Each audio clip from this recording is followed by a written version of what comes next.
Are you a fan of the National Wrestling Alliance? Then you need to check out alliance-wrestling.com, home of the Alliance Guys podcast, Road Wild, and the DDW blog. Plus more NWA content. Visit alliance-wrestling.com. To the Velvet guy, yeah, right there. Okay, Hello everybody and welcome to the press event for the NWA Studio Show. We've got 2 nights of incredible action with some of the best athletes from around the world. And we're going to get started by talking with some of them right now. When we're talking about the NWA, we're really talking about tradition, legacy, and all the things that come with that. And I think one of the biggest parts of tradition is making sure that you have those people that were there from the very beginning and there that have stuck through it. And one of those people is the whole reason that I'm in this business right now would be David Marquez, who's been part of the National Wrestling Alliance for decades now. David, come on out here. I would like you to say a few words. You'll be joining us on our broadcast, doing some of the interviews. David, thank you. Well, thank you for being here. Atlanta's very special to the National Wrestling Alliance for decades, really going back to the beginning of the organization. I joined the NWA in the mid-90s, brought in by a man who put Atlanta wrestling on the map, Gordon Soley. By chance, I fell into broadcasting on camera that way. More of a production person behind the scenes for many years, but being a promoter, I went to war for this company. I lost, but luckily we're back and all together.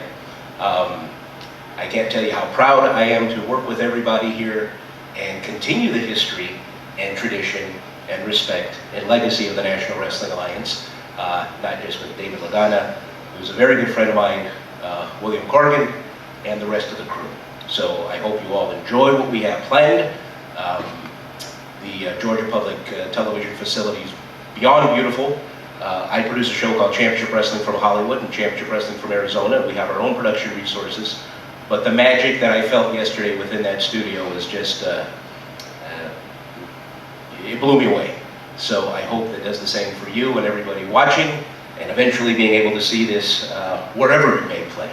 So thank you guys for coming out. We appreciate the support, and we're going to have fun over the next 2 days. If you have any questions, we'll all be available later, but thank you for coming out. Good morning.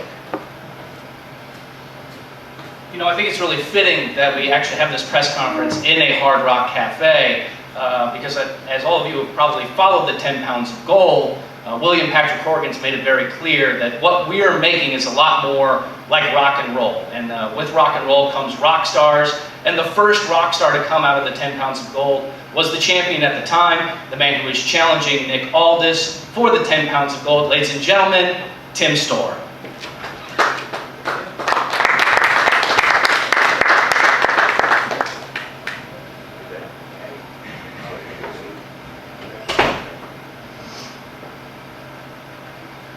Good morning.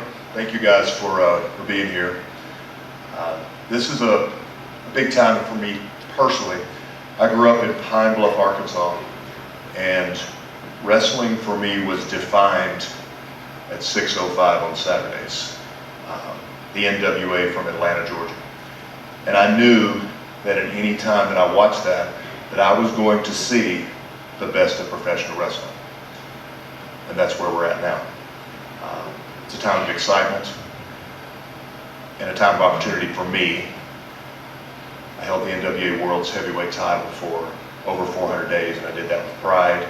And I tried to do that with style, and I tried to do it with class, and I think I accomplished that. And Nick Aldis beat me. And the truth to that is, no excuses, he beat me. I believe that Nick Aldis is the best champion in professional wrestling today. And I guess the next question then is, if that is true, how do I think I can beat him? Well, 2 things. Number 1, I already have. As world champion, I beat Nick. Number 2, one of the things I think we have to be careful of in life is giving people fuel. Nick came and offered me an opportunity, and the opportunity was you get 1 shot. And if you accept it and you beat me, you climb back on the mountaintop again. You become the NWA World's Heavyweight Champion, the most prestigious title in the history of our sport.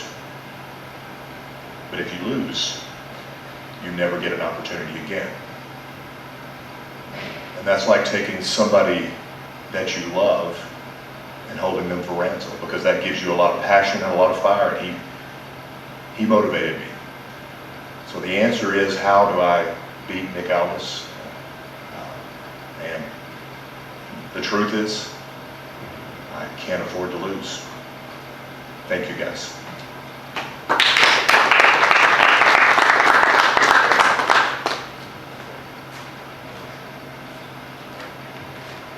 And of course, his challenger, a match that we've all been waiting for. This build-up has lasted 2 years. The NWA World's Heavyweight Champion, Nick Aldis with Kamile.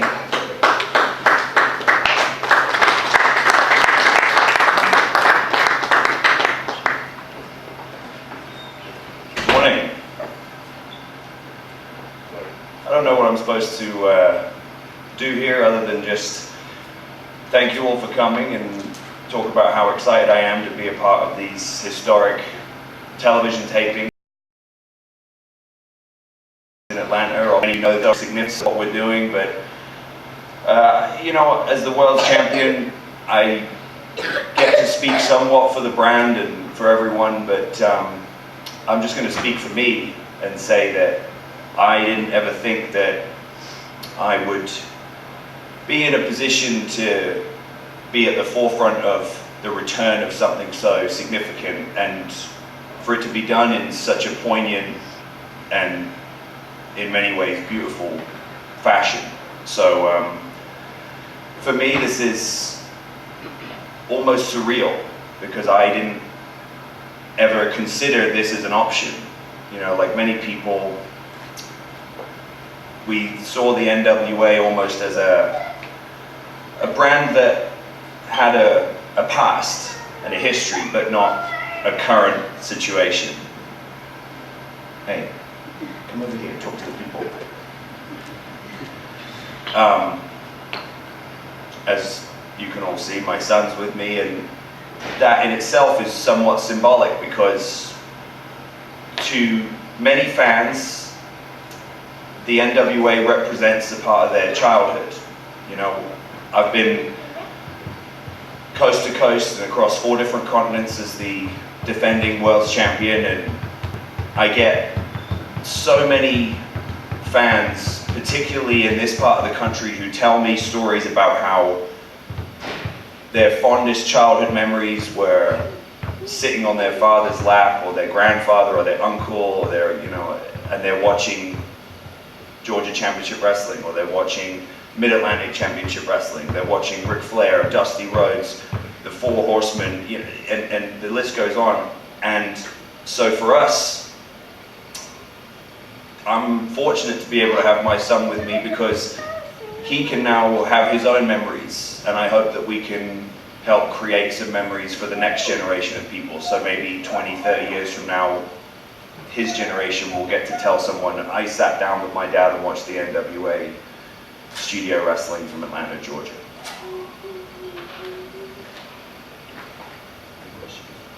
We'll do individual. Okay, perfect. Thank you very much.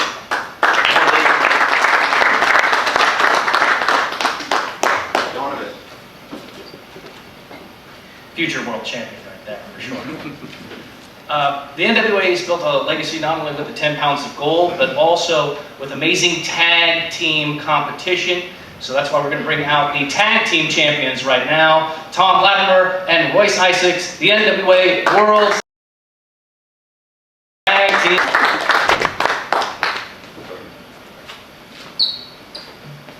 How you feel, Tommy? Pretty good. Tag team champs in the house. The wild cards. See, this is what it's all about, to me, is there's a legacy here. There's teams like the Rock and Roll Express, the Midnight Express. Well, me and Tommy, we're trying to build our legacy. And that starts with these belts right here. We're very, very proud to be part of the NWA, proud to be your World Tag Team Champions. And the one thing that you can guarantee over the next few days is some arses will be kicked by me and my boy here. Enough said. Wild cards.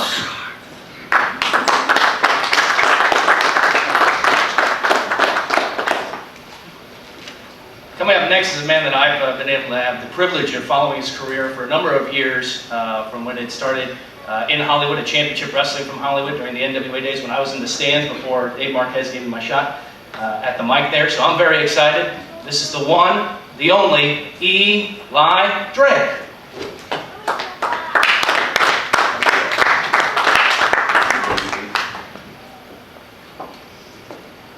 He said it, you heard it. For those of you that don't know, it's about time you do. My name is Eli Drake. Here we are, the NWA. You're talking about history being made right now, today. Right down the street. We're going down there to the GPB studios, and we're going to bring a little taste of the past with a little flavor of the future for you. But as I stand here, I look back at the road that I've traveled, and I look forward at the road that I'm going to travel down, and I think, man, there's a lot of real estate to cover. There's a lot of road to cover. Because you got men over here holding titles. I ain't holding the title. But when I think about it, the question's always in my head. Who's the champ? And you know what I want to hear? I want to hear that one answer. I want to hear Eli Drake. And I put it to you like this, one way or another. Whether it's that title, American title, whether it's any title on this earth, you can bet your absolute 100% bottom dollar. You will see me wearing gold. Why? Because I am gold. That's exactly what this is. So I'll tell you right now, witnessing history, I'm going to make history. I'm going to make trends. We're all going to be doing it, and you're coming along with us. So I'll tell you like this. Put your seatbelts on. Get ready for it, because it's coming. And that's not an insult. That is just a fact of life. Yeah.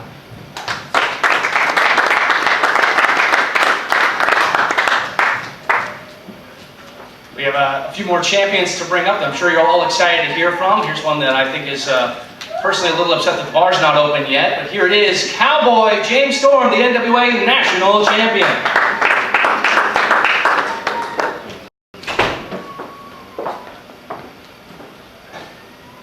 You expect me to talk to these people or something? If you could, that'd be wonderful. About what? About you being the national champion. How excited you are for these 2 nights of action? Yeah, can't you see how excited I am to be the national champion? What are you guys drunk or something? Jesus Christ. You know, it is actually a good day for the NWA, and I'm very excited to see where this promotion can come and go. But as far as the people that run it behind the scenes, I really don't give a damn about them. They can all rot in hell and die with gonorrhea as far as I care. But this right here is it's going to be very hard to take for me, and I welcome any challenger who does, because I just like knocking people's ass out. So, thank you. Oh, look, another storm. You better sit over here, or we may have a hurricane between us. Get it? All right, folks, we have one more champion in line for you right now. AK-47, Allysin K, the NWA World's Women's Champion.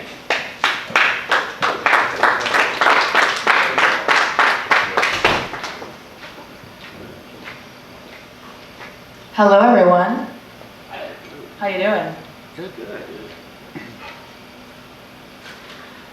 The thing about this green room back here, we can't hear anything that's going on. I don't want to come up here and ramble just to hear myself talk, so I'm going to keep this short and sweet. I have a lot to say tonight and tomorrow. So, there is not a man, woman, or non-binary on the face of this earth that can take this championship from me.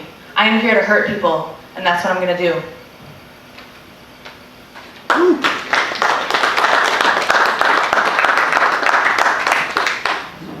Now, I know a lot of you are here have a lot of questions, specifically something that we've seen a lot on social media. Where are we going to be able to see the show? When are we going to know the name of the show? When are we going to be able to see the show?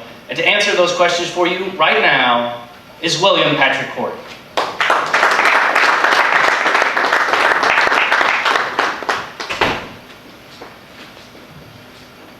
Welcome, everyone. How are you? Good. We're great. We're good. Very good. So, very excited to be in Atlanta. I have a lot of history here. Recorded the Siamese Dream album here in 1992, 1993. So whenever I come here, I think of the good times. And so excited to be in Georgia to start this new era of the NWA back on television, which of course in 2019 means a lot of things, and we're very excited because we're going to make the show available to everyone for free, so the whole world can watch it. It'll be available Tuesdays at 6:05 in honor of the 6:05 live show. Nice. So very excited about that.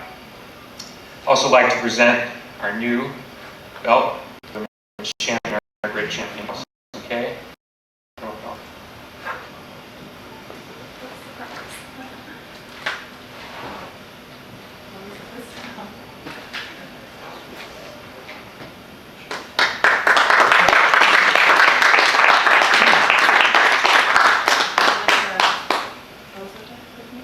I was going to put the belt over. And you. We went back to more of an old school design for the women's belt to really honor the great tradition of the NWA, starting, of course, with Moolah and Mildred Burke. I think they would be very proud of the fact that women's wrestling has come so far in the 21st century, and so we're really honored to honor them with bringing back an old school design with the belt. Does anyone have any questions? Why is studio wrestling now? Why do you think it's relevant again? I think that one thing that is lost on the average fan is that wrestling's position with television has always been strong because it's a cheap form of entertainment to produce, and the fans are very, very loyal. And I think studio wrestling will be very pertinent going forward because it'll allow us to pivot very quickly into a 21st century mind frame as far as content, as far as how we get things across. I think it'll adapt very well to meme culture. We want to create moments, and I think for us particularly, this is the perfect situation with the advantages here in Georgia. Of course, being able to hear in terms of talent, the great history. We're literally right next door to the CNN campus where a lot of the wrestling that we grew up influenced by, or the NWA is still modeled after, of course, was literally happening a block away from where we'll be filming. So historically and energetically, we feel this is the right thing. Also like to introduce the, should we show off the graphic too? We'll send it Okay, we should have sent out the graphic. So the name of the show is POWERRR. It's our running kind of wing. It's a POWERRR. POWERRR. Power. There you go. Well, it'll be you on the promo. So, any other questions? Anybody? That's it. On what time?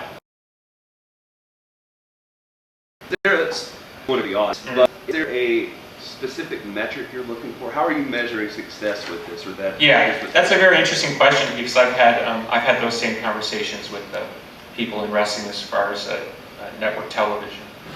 They of course want to understand our economics, and they're used to the traditional economics, which is if you're not making money, you're not advancing. And I would point very quickly to the UFC model. UFC, when it was a distressed brand, was offered around from anywhere from $1 to $2 million. Obviously, the Fertittas bought it for roughly around $2 million. They ran at a loss for a very long time, and they sold the company for $4.123 billion, something like that. So I think in this culture, people are starting to really understand the difference between Amazon's another example where you can run at a loss, but by growing the brand and by growing the global appeal of a brand, the value is in the brand. And when I purchased the NWA, the first question people asked is, what are you really purchasing? You know, you're basically purchasing 3 letters. Isn't that the rap group? Ha ha ha. We, of course, have been astounded by the amount of love that people have for the NWA. Of course, we thought we knew, but we've been astounded by what exists. So by showing some love, by showing some respect, now you see the value of the brand starting to kick in. And I think we'll really see it now by bringing out kind of an old school fan that still is not attracted to some of the current wrestling product, which is fine. It's a competitive marketplace. But secondarily, I think we'll be able to run at a faster pace in this market. So I own 100% of the NWA, and the idea is I'm going to do it the way I want to. And just like I did with my band, I'm going to prove that we have a place in the marketplace that is really unique.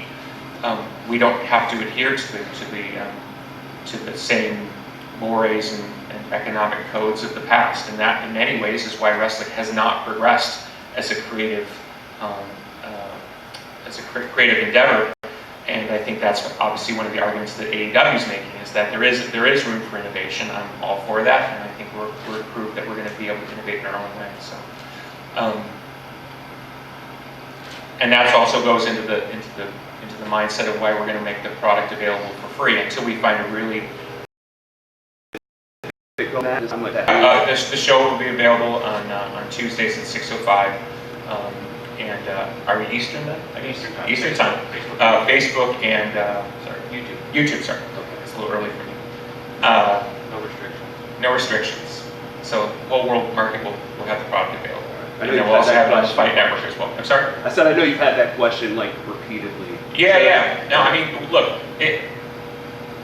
at some point, we can't run this way forever. We're here to prove our position in the world. And hopefully at some point somebody will step into the breach and want to do business the way we want to do business. I think that gets lost on some people. They think the fact that we haven't made a major move indicates some sort of weakness. It's actually the opposite. It shows our strength because we're not willing to make any bad deals. And I think that surprises. I've had a lot of meetings over the last few years, and even going back to when I was having meetings involving TNA, I think it surprises people when you don't come in with the traditional playbook and ask for the traditional things. I think that makes them sit up and pay a different type of attention. So that deal will come, and when it comes, I think we'll be ready because we'll already be up and running. It's a lot harder to prove a concept when you go into a meeting and say, here's what we're going to do on paper. I think the fact that we're going to go out and prove it starting tonight, I think will make a big difference. So, yes, sir. Jason from Alliance-Wrestling.com. Hey, exclusivity with talent. In the past, we know that the NWA Champions have worked tried and true pro wrestling, championship wrestling from Hollywood and various other entities. Will those champions still be allowed to work in these other promotions? And does the NWA still plan to work on a basis? Oh, absolutely. Absolutely. I mean, we consider ourselves a free agent on the market. I mean, we're available to work with anybody from AEW to Tried and True to Championship Wrestling from Hollywood to Ring of Honor. Those relationships continue to be strong. The only prohibition is Impact. We won't do any business with them. But, and obviously, of course, we'll do business with WWE. So, we feel we're more like an early UFC or Bellator. We feel like we're in the market and we can do whatever we want to do. And you have the champions right here. I mean, if somebody calls tomorrow and wants them to appear on television, think back to when ECW guys would appear on Raw. I think fans really are thrilled by the opportunity that the world isn't so cookie cutter and so predictable that you kind of, you can almost kind of predict what's going to happen. I think people really want innovation in the space. I think this, the social media era, or whatever this you want to call it, the tech era, is proving that it's really about creating moments. And that's totally why the NWA was created. The original alliance came together because the independent promoters realized that by banding together they could create things. So I think our relationships with Ring of Honor, which of course extends into New Japan, we have good relationships with AAA. I mean, we can do anything with anybody at any time. And I think we have done really well where we have worked with people. But I think now that we'll be out proving our own thing, I think we'll have even more power and staying power in the marketplace. It isn't just about the history of the NWA, it'll be about the current history of the NWA. So, yes, sir. Do you ever see any community outreach element to what you do? So say there's about 5 or 6 wrestling schools in Atlanta, one in Kalari, one for Power Factory. He works with a lot of disadvantaged kids and stuff. And there's also soccer in the streets in Atlanta, which uses sports to help impoverished children and stuff. Do you ever see having a relationship with a wrestling school or anything to do something? Yeah, I think the altruistic part of what I do in the entertainment business always extends. I think it's difficult when you don't have your feet under you though to start doing that, because what ends up happening is, particularly, I've done stuff with Make-A-Wish, like if you don't really have your stuff together, they don't get the experience that they deserve. So I hope we're here in Atlanta for years to come. We're really excited. The Georgia Public Broadcasting people have been fantastic. The studio looks great when you see it live. And I hope this becomes sort of like, the actual wrestling home for us. And if it does, I can see us doing a lot of things in the community. Wrestling's tradition with getting the community involved, bringing in people from every walk of life. I think that's one of the great things. That's one of the great legacies of wrestling is its inclusivity. And I would love to be involved in this. That's right. So in previous shows, we've seen the NWA in Nashville, we've seen the NWA in Charlotte, and you just said that the Atlanta is going to be the home for NWA television. Do you still continue to plan to run in different markets with the Crockett Cup or other specialty shows? Yeah. We feel we can run quite readily in traditional NWA markets. Where we run, we've drawn, so it's the power of the brand. I think the difficulty is when you do something like that and then you don't have anything to back it up with. It's just a show and then there's not something that follows. I think the TV now will set a pace and agenda, particularly for talent, because you know, you have to book everybody out. We all have to ride, including me. We all have to arrive at the same destination at the same moment. So yeah, we don't feel that running live is essential to our business model, because in terms of brand building, what you want to do is really want people to know about the brand. But certainly we would like to get some revenue, and we would like to build fan bases, particularly here in Atlanta. And you know, when you go into the Carolinas and stuff like that, those people are all still there. When we ran Nashville, you know, I think we did the biggest gate in the history of that building, what used to be the TNA Asylum. So yeah, I mean, it's there to be had. But as I've always said, and I've said it to all the people that I've had meetings with through the years, it's like we have to build the infrastructure. We just don't want to be a fly-by-night operation. We want to last. And so brick by brick and piece by piece, we're here. And so this is a huge moment for us, because it's taken us 2 years. Because we could have done this 2 years ago, but we wouldn't have the sort of gravitas in the market that we do now. People actually believe us. Where in the beginning they just thought, I'm just coming in to blow some money, and it's almost like a weird vanity project or something, which couldn't be further from the truth. Like a perfect example is I'm not scheduled to appear on any of the shows over the next 2 nights. I think it's for the stars, not for me. You know? That's a perfect example. It's not really not about. Got one more before we break up. Oh, you really are a newsman. Go ahead. Yeah, so we've seen a few exclusive talent signings and that sort of thing, but I know obviously we've had some announcements for other folks coming into the shows this week. Do you see yourself more dealing with a rotating cast, or do you see yourself with more exclusive signings coming up logistically? Yeah, we view ourselves as more like an old school territory, where you would have a key talent under contract, and then you're willing to work with whoever's on the open market. If it works for them, it works for you. So I think that's the way we'll keep the shows fresh. But certainly the talent, and they're obviously on the stage, we want to be in business with them for a long time. So that becomes part of the way we plan things out. I think of it like a modern baseball roster. You have to have the stars that are identified with your team, and as long as the fans feel they have an investment in those people, and there's a return on investment in terms of their attention and their love, then it's really worth making the investment all the way around. I think, and I don't mean this as some sort of throwing shade, but I don't like how in the indie market you'll see a talent on television and then you'll see them here and you'll see them there. I think it ultimately takes away from the talent, and it actually hurts the overall independent wrestling market. I know there would be people who would disagree with that, but I think ultimately talents are best served when they're identified with a particular company for a period of time, where the fans and the talent can kind of find something that only can happen through that kind of commitment. And I think when you see someone on television and then you see them here and you see them there, I think it ultimately weakens the statement that they're trying to make through the main broadcast providers. Okay, thanks for coming. Okay. Before we gather up for a group photo right there, I'd like to thank Kyle Davis for setting things up here at the Hard Rock Cafe. He's also a member of our broadcast team, as you've been following on social media, you know that. And I do have the privilege of giving you some breaking news right now. According to Dave Lagana, he's just told me it's okay to announce that we will be having another pay-per show on December 14th. So stay tuned for all the information on that. It's going to be right here in Atlanta, live on Fight TV. So very exciting time. Let's get everybody up here. We can get a nice group photo for everybody.